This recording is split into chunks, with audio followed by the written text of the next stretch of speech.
الحمدللہ رب العالمین والصلاة والسلام علی رسولہ الامین وعلی آلہ واصحابہ اجمعین وبعد۔ اس کے پہلے آپ کے سامنے حدیث جبرائیل کے تعلق سے بات چل رہی تھی۔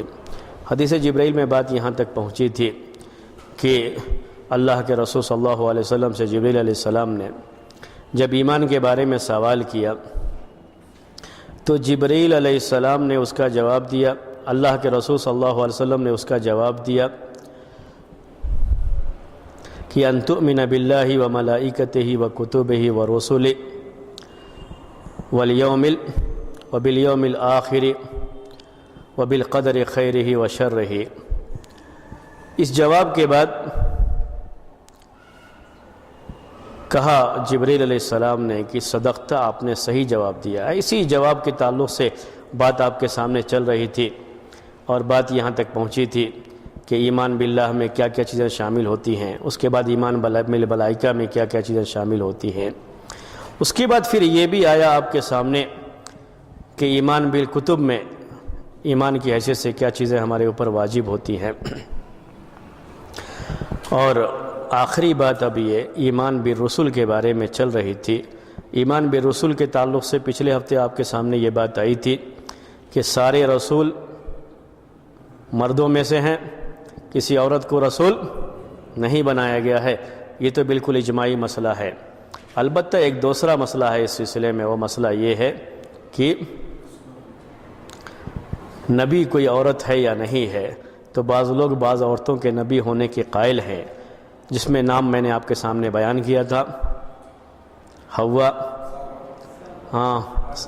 ہاجر اور سارہ اور ہاجر، ابراہیم علیہ السلام کی دونوں بیویاں، اور مریم اور ام موسیٰ، ان کے بارے میں جو ہے یہ باتیں آئی ہیں کہ جی ان کے بارے میں یہ باتیں آئی ہیں کہ یہ نبیہ تھیں، لیکن ان میں سے کسی کے بارے میں بھی سوائے اس کے اور کچھ بھی ثابت نہیں ہے کہ فرشتے ان کے پاس آئے ہوں یا انہوں نے بعض دعا کی ہو اور معجزاتی شکل میں ان کی دعا قبول ہوئی ہو اور معجزہ کچھ ظاہر ہوا ہو اس طرح کا، جسے ہم معجزہ نہیں کہتے، غیر نبی کے لیے اسے معجزہ نہیں کہا جاتا ہے، اس کو کرامت کہہ لیتے ہیں۔ کیا کہہ لیتے ہیں؟ کرامت کہہ لیتے ہیں۔ جیسے سارہ کے بارے میں یہ بات ہے، باقاعدہ جو ہے صحیح بخاری میں یہ حدیث موجود ہے کہ جب وہ بادشاہ ان کو پکڑ لیا تھا، ابراہیم علیہ السلام کے ساتھ جب جا گئی تھی، پکڑ لیا تھا، اور بادشاہ نے ان کے ساتھ بدکاری کا ارادہ کیا، انہوں نے اللہ تعالیٰ سے دعا کیا، وضو کر کے نماز پڑھ کے دعا کیا، تو اس کے پاس وہ بادشاہ پہنچ نہیں پاتا، جب بھی جاتا تو دھس جاتا، گر جاتا، جو ہے وہ اس کے پاس نہیں پہنچ پایا بہت کوشش کرنے کے باوجود۔ تو سمجھ گیا اور آخر میں یہ کہہ دیا کہ یہ تو کوئی بہت بڑی جادوگرنی لگتی ہے، اس کو یہاں سے لے جاؤ، اس کو بھیج دو، جو ہے وہ کامیاب نہیں ہوا تھا۔ تو یہ چیزیں اگر نبی سے ظاہر ہوتی ہیں تو اسے کہا جاتا ہے معجزہ۔ تو ایسی کچھ چیزیں ہوئی تھیں۔ حاجر علیہ السلام کا جو معاملہ ہے، ان کا جو بچے کے ساتھ تھیں، وہ پورا وہ بھاگ دوڑ کرتی رہیں، دوسرا تو بچہ ہے، ابھی تو یہ بالکل بچے سے تھے۔ جبرائیل علیہ السلام کے آنے کے بعد وہاں سے جو پانی نکلا ہے تو زمزم کا پانی یہ بالکل معجزاتی شکل میں ظاہر ہوا تھا، جیسا کہ آپ جانتے ہیں۔ تو ایک مسئلہ اس میں یہ ہے کہ یہ اسماعیل علیہ السلام سے جوڑا جائے یا کس سے جوڑا جائے؟ ہاجر سے جوڑا جائے، اور ایک دوسرا تھوڑا مسئلہ ہے اس کے اندر۔ تو اس طرح کی کچھ چیزیں ہوئی ہیں۔ ام موسیٰ کے پاس وحی کرنے کی بات قرآن میں آئی ہوئی ہے کہ ہم نے وحی کیا اس کے پاس۔ اسی طریقے سے ام عیسیٰ کے بارے میں، یعنی مریم علیہ السلام کے بارے میں یہ بات جو آئی ہوئی ہے وہ بھی قرآن کے اندر ہے کہ ان کے پاس فرشتے آئے۔ تو ان سب چیزوں کی وجہ سے انہیں نبیہ کی بات کہی جاتی ہے۔ لیکن جیسا کہ ہم نے پچھلے ہفتے آپ سے یہ بات کہی تھی کہ یہ کہیں بھی ثابت نہیں ہوتا ہے، کیونکہ وحی کا معاملہ ایسا ہے کہ بعض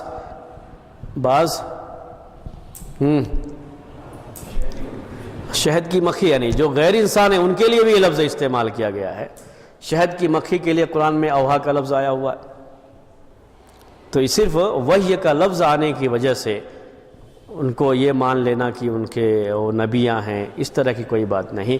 ایسے ہی کوئی بات جو عام طریقے سے نہیں ہوتی ہے ظاہر ہو جائے تو ولی سے کرامت بھی ظاہر ہوتی ہے، اس کا بھی ہمیں ایمان ہے، اس پر بھی ہم ایمان رکھتے ہیں، ہم اس کے جو ہے انکار تو نہیں کرتے ہیں اس کا۔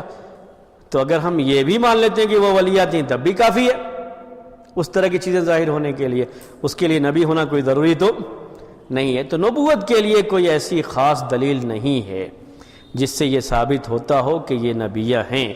اس کے مقابلے میں قرآن کی جو آیت ہے وَمَا أَرْسَلْنَا مِن قَبْلِكَ إِلَّا رِجَالًا نُوحِي إِلَيْهِمْ، کہ ہم نے آپ سے پہلے جتنے بھی رسول بھیجے ہیں سب مردوں میں سے بھیجے ہیں۔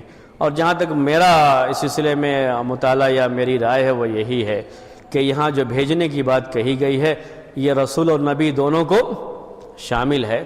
تو آپ سے پہلے بھی جتنے بھی رسول نبی گزرے ہیں سب کی سب مردوں میں گزرے ہیں۔ اسی آیت سے دلیل لیتے ہوئے یہ بات کہی جاتی ہے کہ عورتوں میں نہ کوئی نبیہ ہے نہ کوئی رسول۔ رسول کے بارے میں تو خیر اتفاق ہے، اجماع ہے، نبیہ کے بارے میں جو اختلاف تھا اس میں بھی صحیح بات یہ ہے کہ کوئی نہیں ہے۔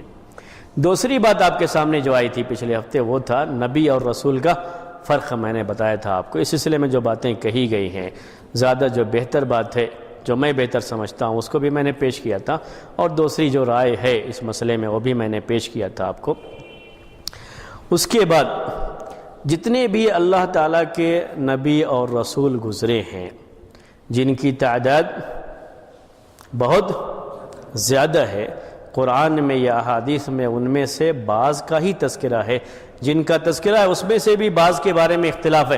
جن کے بارے میں اختلاف ہے انشاءاللہ وہ بحث بھی آپ کے سامنے آئے گی اس جو درس کے اندر کہ کن کن کے بارے میں اختلاف ہے کہ یہ نبی تھے یا نبی نہیں تھے، وہ بھی انشاءاللہ تفصیل آئے گی اس کو ذہن میں رکھیے، لیکن آج کا وہ درس نہیں ہے۔ تعداد کے بارے میں کتنے نبی اور رسول گزرے ہیں تعداد کے تعلق سے، جیسے یہ بات مشہور ہے کہ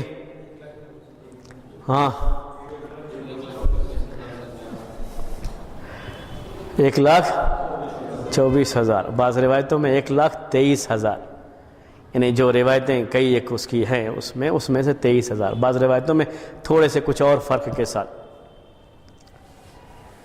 اس میں سے کچھ رسولوں کے بارے میں کہا گیا۔ یہ روایتیں مختلف فی ہیں، اگر ہم یہ نہ کہیں کہ بالکل ضعیف ہیں تو ہم کیا کہہ سکتے ہیں؟ مختلف فی روایتیں۔ امام ابن جوزی رحمۃ اللہ علیہ نے ان روایتوں کو موضوع قرار دیا ہے۔ موضوع کا مطلب کیا ہے؟ بالکل من گھڑت روایتیں، یعنی ضعیف ہی نہیں بلکہ بہت ہی ضعیف روایتیں۔ شیخ البانی نے کئی روایتوں کو ملا کر کے یہ کہا کہ جو ہے یہ حسن کے درجے کو، حسن لغیرہ کے درجے کو پہنچ جاتی ہیں۔ تو ان روایتوں کے ضعیف ہونے کی طرف بھی بعض محدثین نے چونکہ اشارہ کیا ہے، بلکہ موضوع کے درجے تک بھی بعض لوگوں نے کہا ہے، اس لیے یہ تعداد اس پر ایمان رکھنا یہ ضروری نہیں ہے ایمان بالرسل میں، بلکہ یہ ایمان ضروری ہے کہ اللہ تعالیٰ نے جتنے بھی رسول بھیجے ہیں ہم سب پر ایمان رکھتے ہیں۔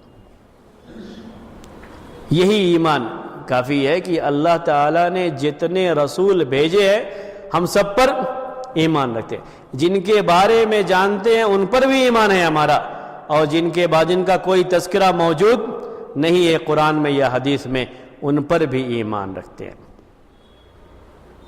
ٹھیک ہے؟ قرآن میں سورہ بقرہ کی آخری 2 آیتیں کس کو یاد ہے؟ سب کو یاد ہے؟ کوئی ایک آدمی سناؤ۔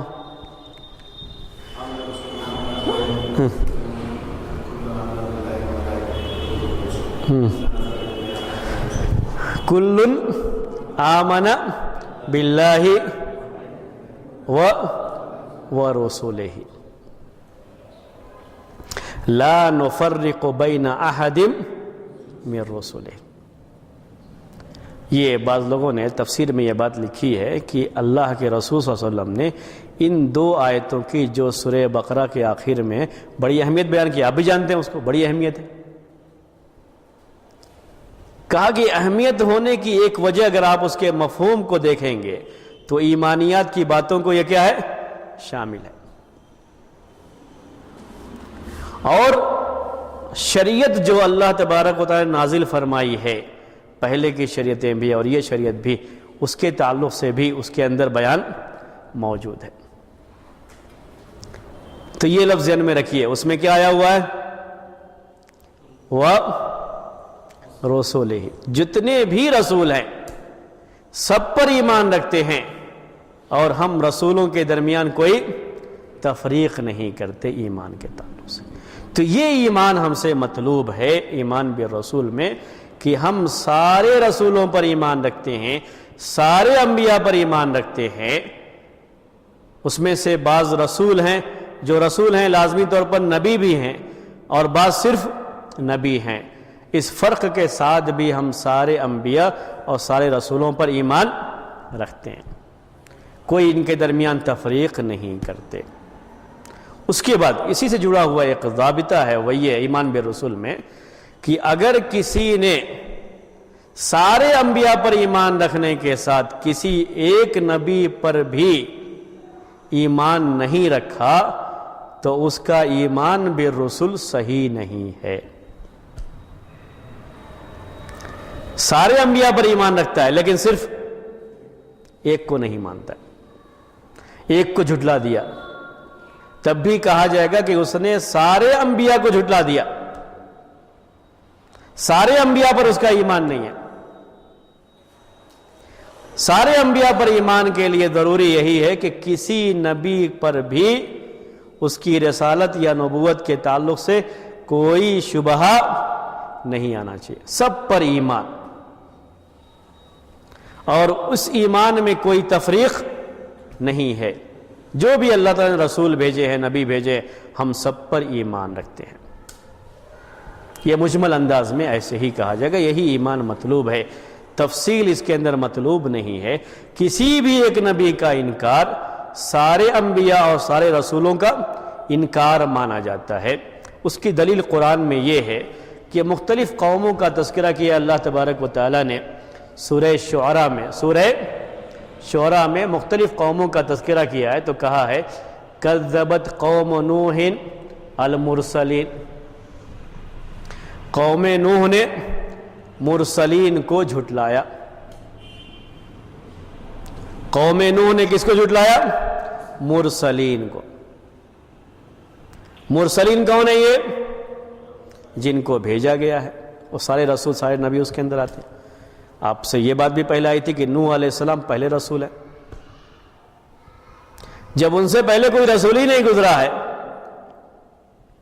نوح علیہ السلام کے دور میں وہی تنہا رسول تھے ان کی قوم کے لیے، ایک قوم کے لیے وہی رسول بنا کے بھیجے گئے تھے، وہ تو اکیلے تھے۔ پھر اللہ تعالیٰ نے یہ بات کیوں کہی کذبت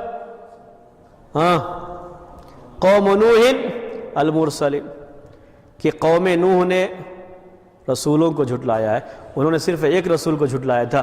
پھر یہ رسولوں کو جھٹلانے کی بات کیوں کہی؟ اس لیے کہ ایک رسول کو جھٹلانا سارے رسولوں کو جھٹلانا ہے۔ کیوں ایسا ہے؟ اس لیے کہ آپ صحیح، اس کا مطلب یہ تھا کہ آپ کا اس سسٹم پر ایمان نہیں ہے۔ جو بھی آدمی کہتا ہے یہ جھٹلاتا ہے کسی بھی رسول کو، اس کا اس سسٹم پر ایمان نہیں۔ یہ رسالت نبوت کا جو سلسلہ ہے گویا کہ اس سلسلے کو جھٹلا رہا ہے۔ اس طریقے سے سارے انبیاء اور سارے رسولوں کو جھٹلانا اس کے اندر شامل ہو جاتا ہے۔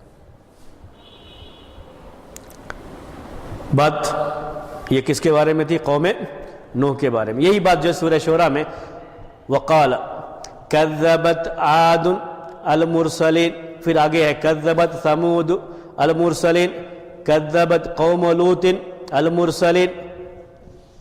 جتنی قوموں کا تذکرہ ہر ایک کے بارے میں یہ ہے کہ انہوں نے رسولوں کو جھٹلایا، حالانکہ ان کے پاس ایک ہی رسول بھیجے گئے تھے۔ یہیں سے یہ بات کہی جاتی ہے کہ چاہے کوئی یہودی ہو، چاہے کوئی نصرانی ہو، کسی بھی مذہب کا ماننے والا ہو، اس کے یہاں جو رسول گزرے ہیں اس رسول پر بھی اس کا ایمان بالکل صحیح ہے۔ لیکن اللہ کے رسول صلی اللہ علیہ وسلم کی بعثت کے بعد اگر ایمان نہیں لایا تو بولیے کافر ہے۔ تو کیا ہے؟ کافر۔ کیونکہ ایک رسول کو جھٹلانا سارے رسولوں کو جھٹلانا ہوتا ہے۔ پھر یہ بھی کہا جائے گا کہ اس کا اپنے رسول کے اوپر بھی ایمان صحیح نہیں ہے، اپنے رسول کو بھی اس سے جھٹلا دیا، تو عیسائی لاکھ یہ بات کہیں کہ ہم عیسیٰ علیہ السلام کو رسول مانتے ہیں، یا کوئی یہ کہے کہ ہم موسیٰ علیہ السلام کو رسول مانتے ہیں، اللہ تعالیٰ کو ایک مانتے ہیں، موسیٰ کی رسالت کے قائل ہیں، یہ ایمان موسیٰ علیہ السلام کے دور تک درست تھا، لیکن یہی ایمان اللہ کے رسول صلی اللہ علیہ وسلم کے دور میں کیا ہو گیا؟ غلط ہو گیا۔ اب اس ایمان کی کوئی حیثیت نہیں۔ کیوں؟ اس لیے کہ ایک رسول کو جھٹلانا سارے رسولوں کو جھٹلانا ہوتا ہے۔ تو سارے انبیاء اور سارے رسولوں پر ایمان یہ ضروری ہے۔ ایمان بالرسول میں کسی بھی ایک نبی کو اگر جھٹلاتا ہے تو گویا کہ سارے رسولوں اور سارے انبیاء کو جھٹلاتا ہے۔ اللہ کے رسول صلی اللہ علیہ وسلم نے یہاں تک کہا کہ کوئی آدمی یہ نہ کہے کہ میں یونس بن متیٰ سے افضل ہوں۔ اس حدیث کی شرح میں بعض لوگوں نے یہ کہا کہ کوئی آدمی یعنی اپنے بارے میں، یہ اللہ کے رسول صلی اللہ علیہ وسلم کے بارے میں نہیں ہے، بلکہ اپنے بارے میں یہ بات کہے کہ میں یونس بن متیٰ سے افضل ہوں۔ ایسا کیوں کوئی کہہ سکتا ہے؟ اس لیے کہ وہ بولیے ہاں کیوں ایسا سوچ سکتے ہیں؟ کیا ان کے بارے میں مشہور ہے یونس علیہ السلام کے بارے میں؟ ہاں کہاں چلے گئے تھے؟ ہاں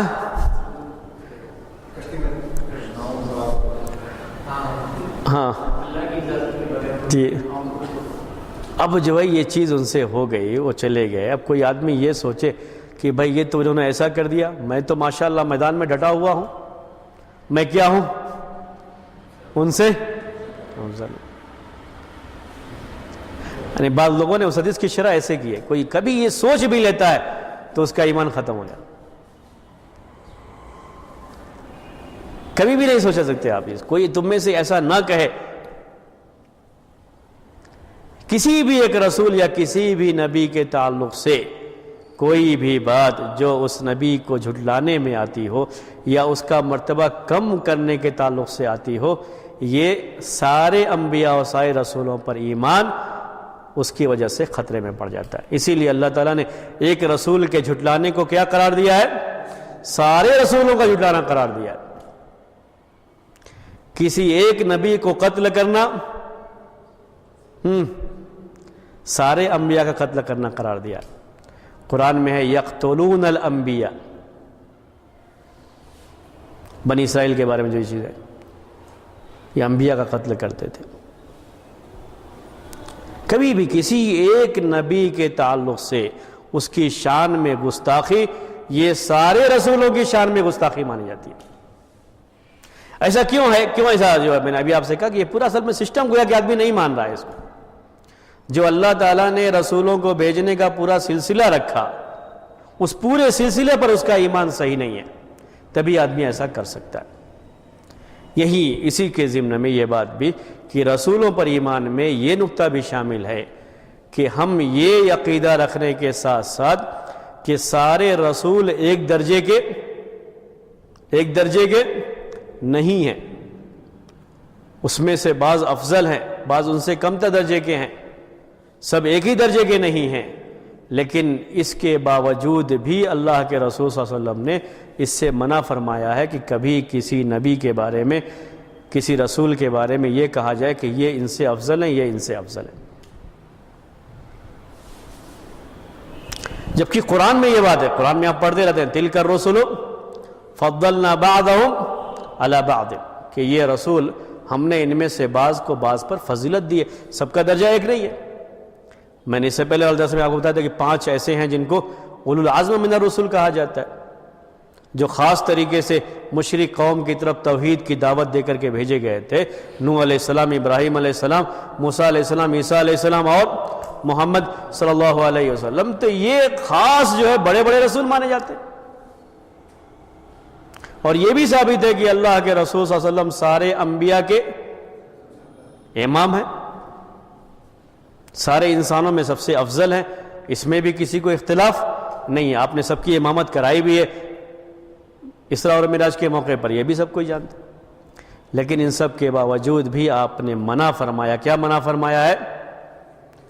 ہم انبیاء کے درمیان یہ نہیں کہیں گے کہ محمد صلی اللہ علیہ وسلم عیسیٰ علیہ السلام سے افضل ہیں، موسیٰ علیہ السلام عیسیٰ علیہ السلام سے افضل ہے، عیسیٰ علیہ السلام ہارون علیہ السلام سے افضل ہے، موسیٰ علیہ السلام ہم ایسے ہی کبھی بیان نہیں کریں گے، جبکہ ہم یہ عقیدہ رکھیں گے کہ ان انبیاء اور رسولوں کے بھی درجات ہیں، ان میں سے بعض سے افضل ہے جیسا قرآن نے بیان کیا ہے، لیکن یہ بھی حدیث ہے لا تفضلوا بین الانبیاء، انبیاء کے درمیان مفاضلہ قائم نہ کرو۔ مفاضلہ کا مطلب عربی میں ہوتا ہے کہ کمپیریٹر جسے کہتے ہیں، ایک کو دوسرے کے ساتھ کمپیئر کرنا، موازنہ کرنا، مقابلہ کرنا کہ یہ ان سے افضل ہیں، یہ ان سے افضل ہے، کبھی ایسا مت کرو۔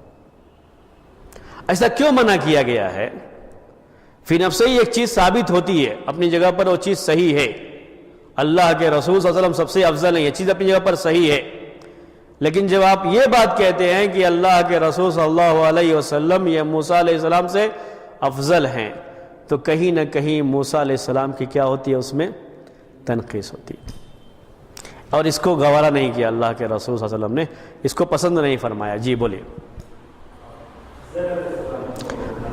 جی ہاں، وہ بعض لوگوں کے بارے میں یہ ہے کہ وہ نبی تھے یا نبی نہیں تھے، نام آیا ہوا ہے لیکن اختلاف ہے، میں خضر بھی ہیں، ذوالکفل بھی ہے، ان کی بھی پوری تفصیل آئے گی انشاءاللہ کہ کن کن کے بارے میں ان کے نبی ہونے اور نہ ہونے کے بارے میں اختلاف ہے، اس میں سے خضر بھی ہے انشاءاللہ۔ خضر کے بارے میں خاص طور سے تفصیلات آپ کے سامنے زیادہ آئیں گی، کیونکہ خضر کا مسئلہ بہت زیادہ گمراہیوں کا سبب بنا ہے لوگوں کے درمیان، تو مسئلہ زیادہ تفصیل سے انشاءاللہ آپ کے سامنے آئے گا خضر کے بارے میں۔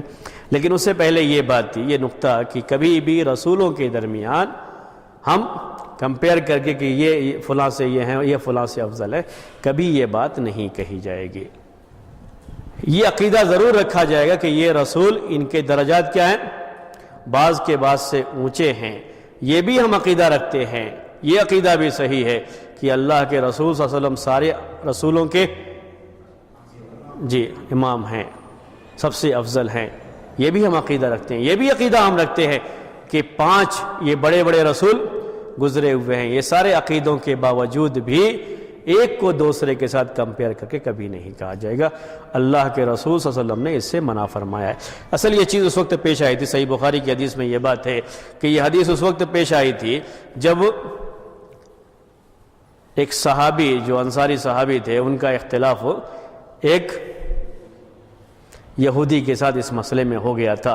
مسئلہ یہ پیش آ گیا تھا کہ اس یہودی نے یہ بات کہہ دی تھی واللہ الذی اصطفی موسیٰ علی محمد، کی قسم ہے اس اللہ کی جس نے موسیٰ کو محمد پر فوقیت دی ہے، یعنی پہلے شروعات وہیں سے ہوئی تھی، اس نے یہ بات کہی تو اس جو ہے صحابی کو غصہ آ گیا، اس نے ایک تماچا لگایا اور کہا کہ کہو واللہ الذی اصطفی محمد علی موسیٰ، جس نے محمد کو موسیٰ پر فضیلت دی ہے۔ اسی موقع پر اللہ کے رسول صلی اللہ علیہ وسلم نے یہ بات فرمائی تھی کہ لا تفضلوا بین الانبیاء، یہ بہت واضح لفظ ہے، لا تفضلوا بین الانبیاء، انبیاء کے درمیان تم اس طرح سے معاملہ نہ کرو کہ یہ فلاں فلاں سے افضل ہے، فلاں فلاں سے افضل ہے، یہ معاملہ تم انبیاء کے درمیان مت کرو، بلکہ سب پر ایمان رکھو، اور سب پر جو ایمان ہے بغیر کسی تفریق کے، یہ انبیاء ہیں، یہ رسول ہیں، جتنے بھی اللہ تعالیٰ نے انبیاء اور رسول بھیجے ہیں ہم سب پر ایمان رکھتے ہیں، جن کا تذکرہ ہے ان پر بھی ایمان رکھتے ہیں، جن کا تذکرہ نہیں ہے ان پر بھی ایمان رکھتے ہیں، سب پر ایمان رکھتے ہیں۔ تو یہ ایمان کا ایک اہم حصہ ہے کہ ہم اس طریقے سے انبیاء اور رسول کے تعلق سے ایمان رکھیں۔ یہی سے یہ بات بھی سمجھ میں آتی ہے کہ آج کے اس دور میں جو بہت زیادہ لوگ اللہ کے رسول صلی اللہ علیہ وسلم پر تشنیع یا آپ کے جو ہے غلط انداز سے آپ کو پیش کرنا، غلط انداز کی آپ کی شبیہ پیدا کرنا، لوگوں کے سامنے پیش کرنا، یا آپ کا کارٹون بنانا، کوئی بھی اس طرح کی چیز جو آپ کے احترام کے خلاف ہے اور جس میں کہیں نہ کہیں اللہ کے رسول صلی اللہ علیہ وسلم کی اہانت ہوتی ہے، شامل ہوتی ہے، یعنی آپ کو ذلیل کرنا یہ شامل ہوتا ہے، یہ کسی بھی رسول پر ایمان رکھنے والا شخص ایسا نہیں کر سکتا۔ اگر کسی کی طرف سے یہ چیز ہوتی ہے سمجھ جائیے کہ اس کا ایمان صحیح نہیں ہے۔ رسولوں پر اس کا ایمان صحیح نہیں ہے. وہ عیسیٰ علیہ السلام کو بھی گویا کہ نہیں مانتا ہے, وہ موسیٰ علیہ السلام کو بھی نہیں مانتا ہے. اس کا مطلب صاف صاف ایسے ہی ہوتا ہے. ایک رسول کی بھی توہین یہ سارے رسولوں کی توہین ہے. ایک رسول کی تکذیب سارے رسولوں کی تکذیب ہے. ایک رسول کو جھٹلانا سارے رسولوں کو جھٹلانا ہے. یہ ایک بات ہے رسولوں کے تعلق سے, ایمان کے تعلق سے. اسی طریقے سے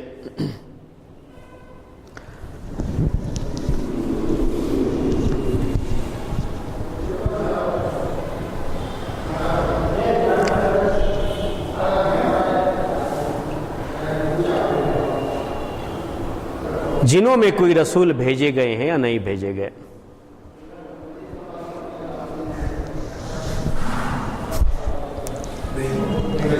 ہاں ہاں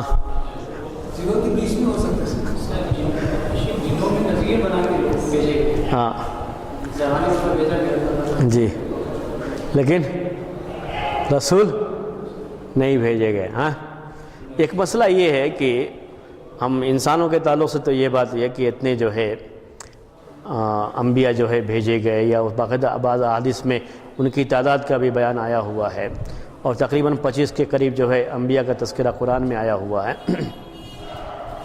لیکن جنوں کے تعلق سے کہ جنوں میں بھی کوئی نبی بھیجے گئے ہوں, اس کا کوئی تذکرہ نہیں آتا ہے. لیکن بعض صحابہ کی, بعض تابعین کی اس سلسلے میں رائے ہے کہ جنوں کی طرف کوئی نبی نہیں بھیجے گئے, ان کی طرف نذیر بھیجے. سے انہوں نے بھی کہا کہ نذیر بھیجے گئے ہیں. نذیر کہتے ہیں ڈرانے والے کو.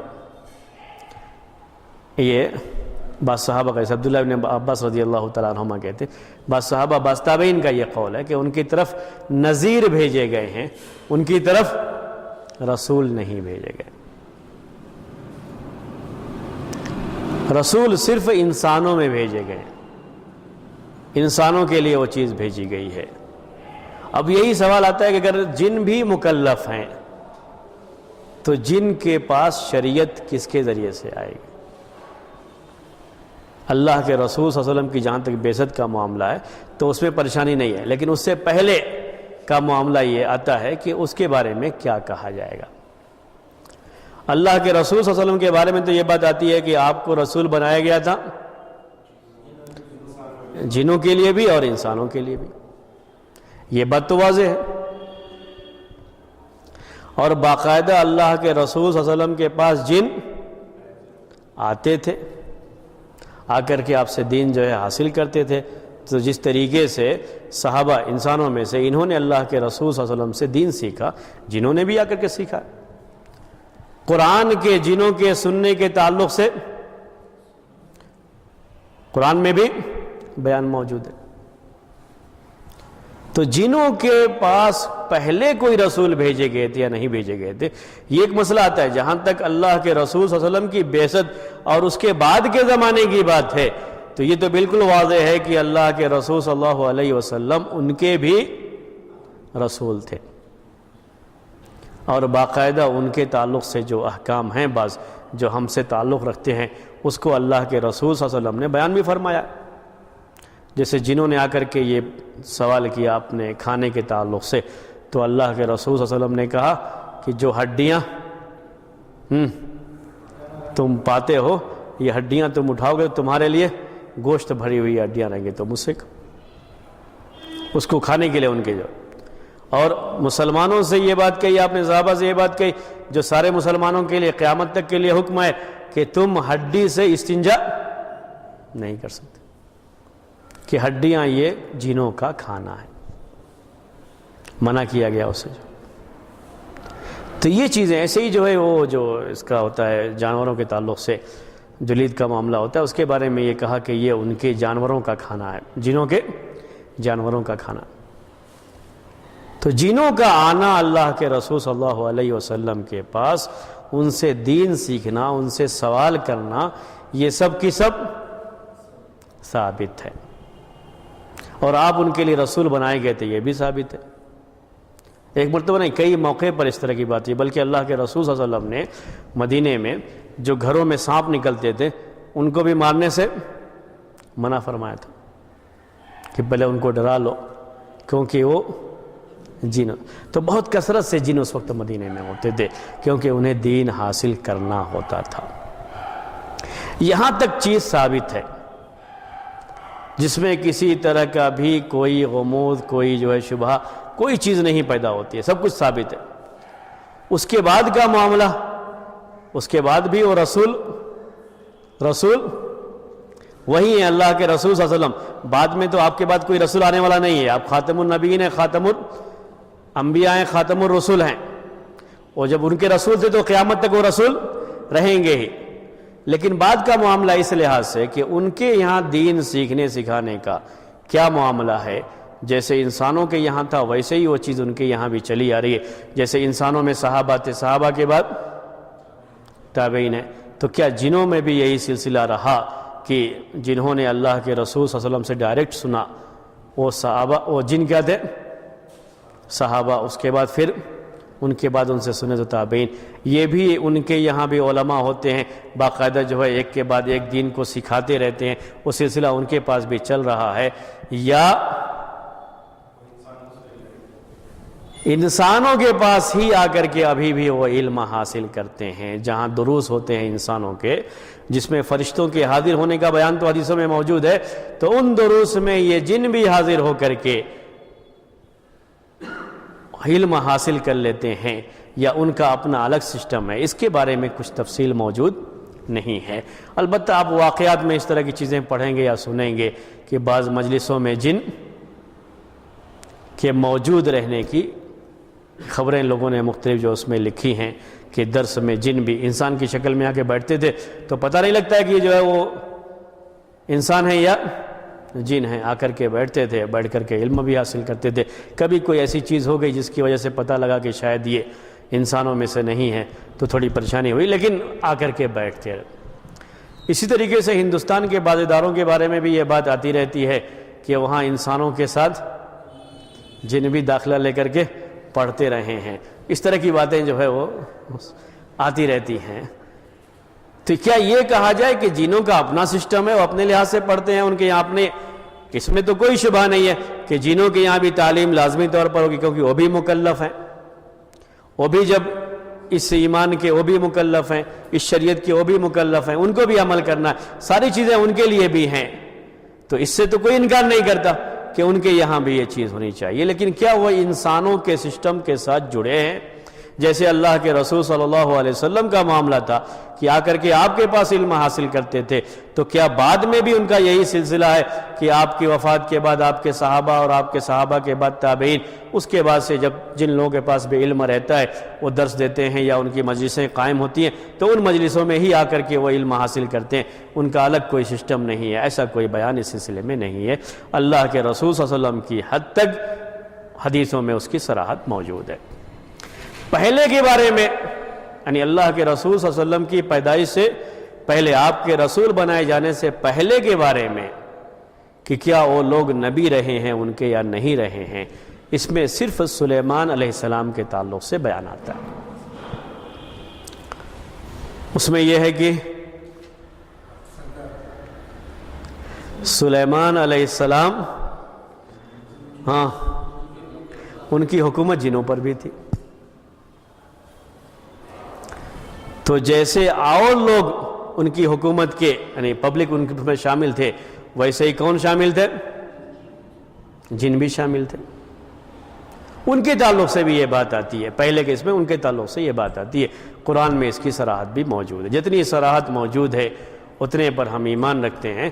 بقیہ ان کے درمیان کوئی رسول آیا نہیں آیا، کوئی نبی تھا یا نہیں تھا، اس کے بارے میں بہت واضح شکل میں قرآن میں یا حدیث میں کوئی بات نہیں ہے۔ اگر ہم یہ کہتے ہیں کہ اللہ تعالیٰ نے جتنے بھی نبی اور رسول بھیجے ہم سب پر ایمان رکھتے ہیں، تو اگر ان کے درمیان بھی یہ سسٹم رہا ہوگا تو ہمارا یہ جملہ اس کو بھی شامل ہو جاتا ہے، اور اگر نہیں ہے تو کوئی مسئلہ ہی نہیں ہے۔ جیسا کہ میں نے آپ کو بتایا کہ بعض صحابہ کی یہ رائے رہی کہ ان میں نذیر آتے تھے، اس میں رسول اور نبی کا سسٹم جنوں میں نہیں رہا ہے، صرف نذیر کا سسٹم تھا۔ یہ جو ہے بعض لوگوں نے بیان کیا ہے۔ تو یہ جنوں کے تعلق سے بات تھوڑی سی باتیں، اسی میں آپ کو ایک لطیفے کے طور پر ایک بات پیش کرتا ہوں۔ اب جنوں کا مسئلہ یہ رہتا ہے کہ ان کی عمر اور بہت زیادہ بھی، تو ہندوستان میں اور بعض دوسری جگہوں کے لوگوں کو مسئلہ یہ رہا، یعنی جو پرانا ہندوستان ہے جس میں سب شامل ہیں، یہ پاکستان، بنگلہ دیش وغیرہ، تو اس وقت کی باتیں یہ لوگ نقل کرتے رہتے ہیں کہ کوئی بھی دعویٰ کر لیتا ہے کہ میں تابعی ہوں، میں تابعی ہوں۔ تابعی کسے کہتے ہیں؟ جس کی ملاقات کسی صحابی سے ہوئی۔ اب کوئی آدمی جو ہے اس دور میں آ کر کے دعویٰ کرنے لگے کہ میں تابعی ہوں، اب صحابہ تو کب گزر گئے؟ آخری صحابی کی وفات 110 ہجری میں ہوئی ہے، اللہ کے رسول صلی اللہ علیہ وسلم کی وفات کے 100 سال کے اندر سب گزر گئے۔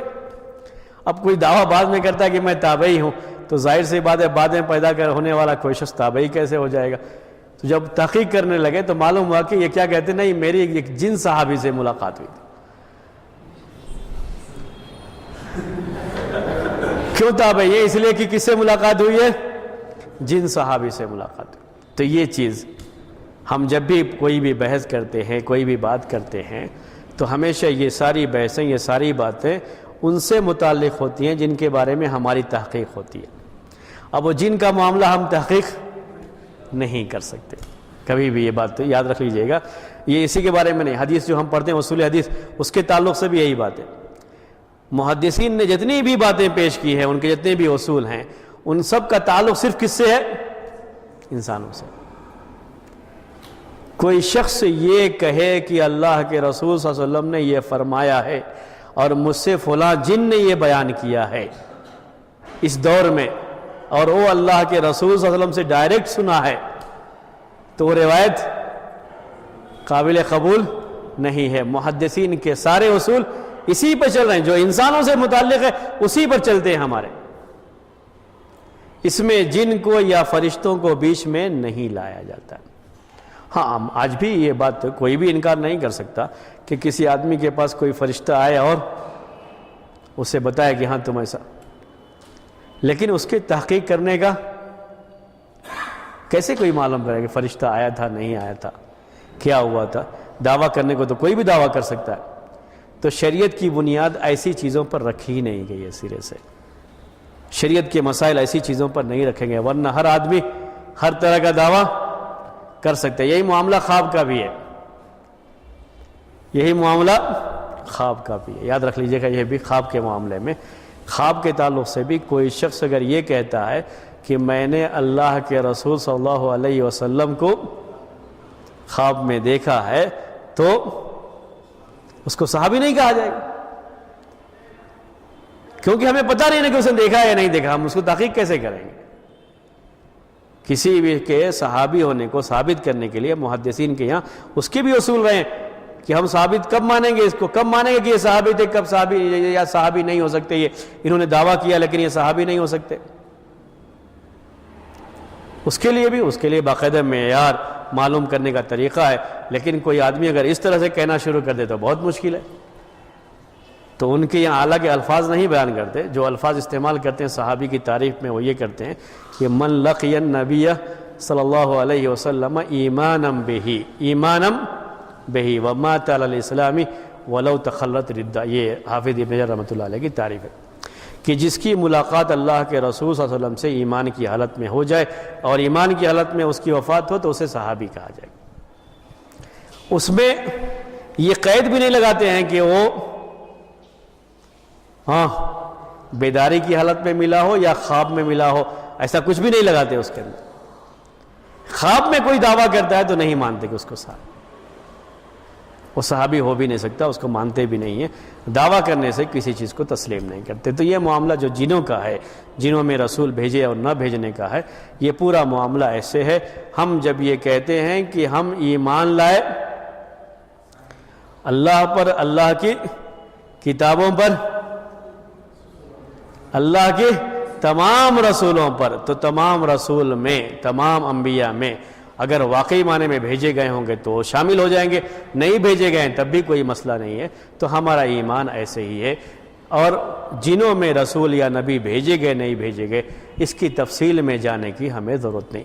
بعض صحابہ اور تابعین کے تعلق سے جو میں نے آپ سے کہا وہ بات ہم اپنی جگہ پر پیش کر سکتے ہیں کہ بعض صحابہ کی اس سلسلے میں رائے رہی ہے کہ جنوں کی طرف رسول نہیں بھیجے گئے بلکہ ان کے پاس نذیر بھیجے گئے تھے۔ یہ ہے اس پوری جو ہے اس کا خلاصہ، اور اسی پر ہم آج کا درس جو ہے ختم کریں گے انشاءاللہ۔ ہاں، یہ جو ہے آئندہ جو ہفتہ ہے اس میں سنڈے کو لوگوں کے گھر جانے کی وجہ سے بقرعید کی چھٹی کے لحاظ سے درس جو ہے نہیں ہوگا، اس کے بعد انشاءاللہ ہوگا، اس کے بعد والے ہفتے میں انشاءاللہ ہوگا۔ دوسرا یہ کہ چونکہ اذان سے پہلے ختم کرنا ہے اس لیے جو ہے اب وہ اذان کا انتظار کرنے کے بجائے ہم درس کو یہیں پہ ختم کرتے ہیں۔ اگر کوئی اذان سے پہلے نکلنا چاہیں گے تو وہ نکل سکتے ہیں، کیونکہ اذان ہونے کے بعد مسجد سے نکلنا یہ صحیح نہیں ہوتا ہے، پھر نماز پڑھ کے ہی جانا چاہیے۔ اذان سے پہلے کوئی نکل سکتے ہیں تو نکل سکتے ہیں۔ سبحانک اللہم و بحمدک اشہد ان لا الہ الا